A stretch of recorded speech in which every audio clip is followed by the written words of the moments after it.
Hello मेरे प्यारे बच्चों, तो कैसे हैं आप सब। उम्मीद करते हैं सब बढ़िया हो। तो प्यारे बच्चों, आज की इस वीडियो में हम लोग समझने वाले हैं थिंक डिस्कस एंड राइट नहीं, व्हाट वी हैव डिस्कस। पूरा का पूरा चैप्टर जो है मेंसुरेशन का खत्म हो गया है आपका, और आज हम लोग देखेंगे कि एनसीईआरटी में क्या क्या डिस्कस किया है इस चैप्टर में। एनसीईआरटी के अकॉर्डिंग हम लोगों ने तो बहुत कुछ डिस्कस किया है, बहुत कुछ। यहां पे तो कुछ भी नहीं है, यहां पे तो सिर्फ फॉर्मूला रख दिया गया। क्या है? Surface area of a solid in the sum of the area of faces.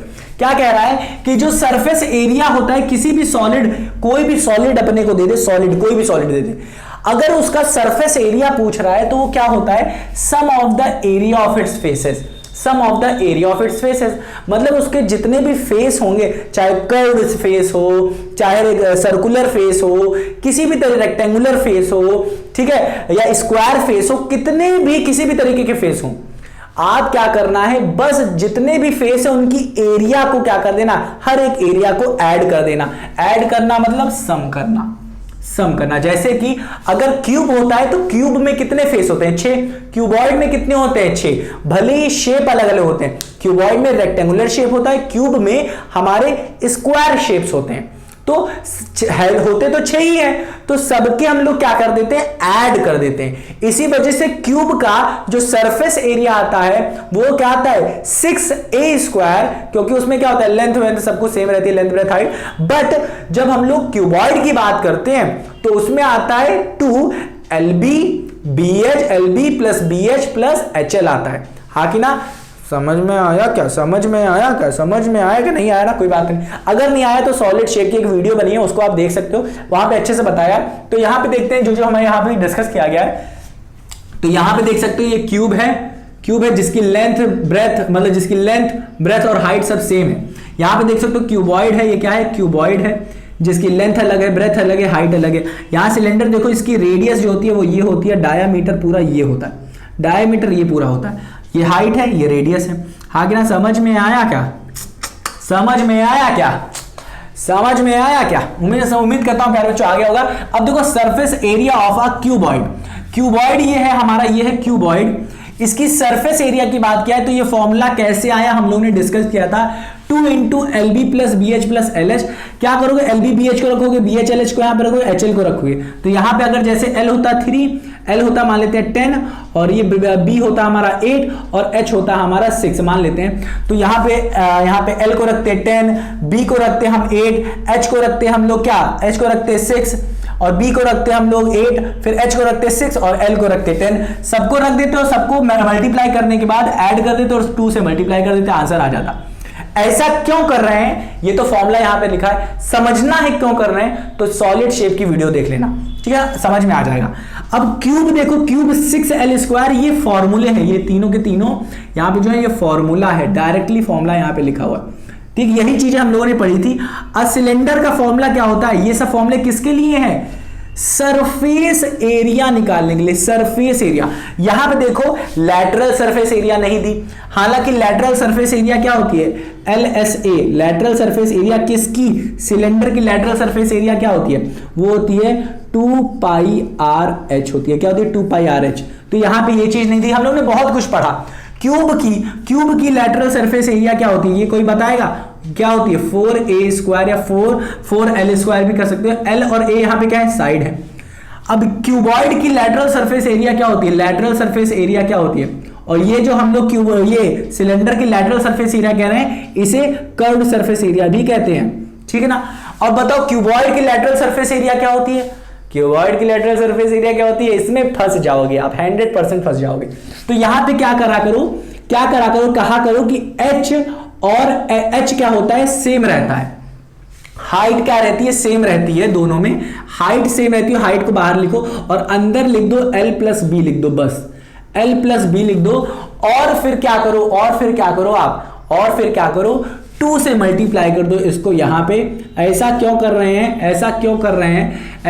हैं? अगर ये समझना है तो आप वो वाली वीडियो देखो जिसमें मैंने ये समझाया है आपको। जब आप देखोगे क्यूबॉइड वाली वीडियो देखोगे, हाँ कि ना, वहां पे आपको समझ में आएगा। इसको एक और तरीके से समझ सकते हैं कि क्या ये क्या देखो, पेरीमीटर क्या लिखता है? रेक्टेंगल 2 × लेंथ प्लस ब्रेथ होता है, और उसको हाइट से मल्टीप्लाई कर दो, तब आपका आंसर आ जाएगा। तो उम्मीद करता हूं प्यारे बच्चों आया होगा, ये समझ में आ गया आपको। इसी तरीके से प्यारे बच्चों यहां पे हमें दिया है amount of region occupied by a solid is called volume.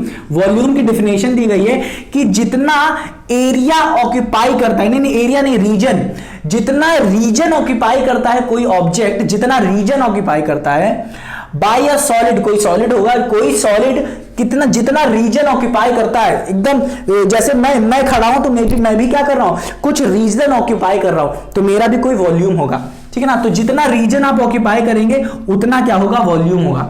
जितना ज्यादा रीजन ऑक्यूपाई करेंगे उतना ज्यादा वॉल्यूम, जितना कम रीजन ऑक्यूपाई करेंगे उतना कम वॉल्यूम। अब आते हैं क्या, वॉल्यूम पे आते हैं।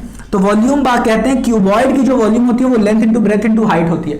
मतलब अगर आपके पास 3 डायमेंशन है, लेंथ, ब्रेथ और हाइट, इन तीनों को मल्टीप्लाई कर देते हो तो अंदर की पूरा रीजन निकल आता है, कितना वॉल्यूम आपका है वो निकल आ जाता है। तो यहां पे क्यूबॉइड के लिए होता है length into breadth into height, cube के लिए एल क्यूब हो जाता है। ऐसा क्यों, क्योंकि इसके लिए लेंथ, ब्रेथ और हाइट क्या होती है, इक्वल होती है।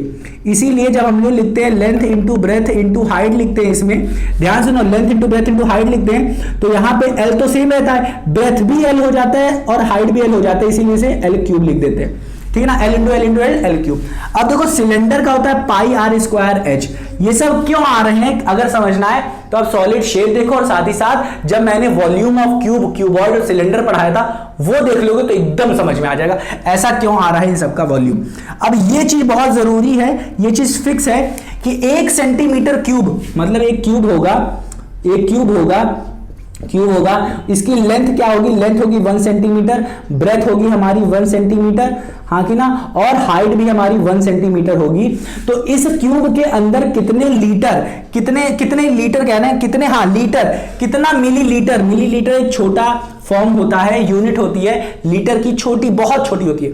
तो कितना मिलीलीटर इसके अंदर पानी, दूध कितना भर सकते हैं इस क्यूब के अंदर, वो कितना है, 1 मिलीलीटर भर सकते हैं। 1 सेंटीमीटर क्यूब में 1 मिलीलीटर भर सकते हैं। 1 लीटर के अंदर 1 लीटर के अंदर कितने क्यूब्स होते हैं, ध्यान से देखो, ध्यान से देखो, 1000 सेंटीमीटर क्यूब वॉल्यूम है कि 1 लीटर में कितना होता है, 1000 मीटर क्यूब होते हैं। ये चीज आपको याद रखना, और ये बहुत जरूरी है कि 1 मीटर क्यूब में, 1 मीटर क्यूब का अगर बॉक्स बना है, 1 मीटर क्यूब का अगर बॉक्स बना है, ध्यान सुनो, 1 मीटर का क्यूब का अगर बॉक्स बना हुआ है तो इसमें ये 1 सेंटीमीटर वाले क्यूब, 1 सेंटीमीटर वाले क्यूब देख लो ना, 1 मीटर क्यूब, अगर ये वाला 1 मीटर क्यूब बना है तो इसमें कितने ये सेंटीमीटर वाले क्यूब आ जाएंगे, ध्यान से देखो, इकाई, दहाई, सैकड़ा, हजार, 10,000, लाख, 10 लाख, 10 लाख इस छोटे छोटे वाले क्यूब इसके अंदर आ सकते हैं। इसका मतलब बहुत बड़ा है, इसको याद रखना आप।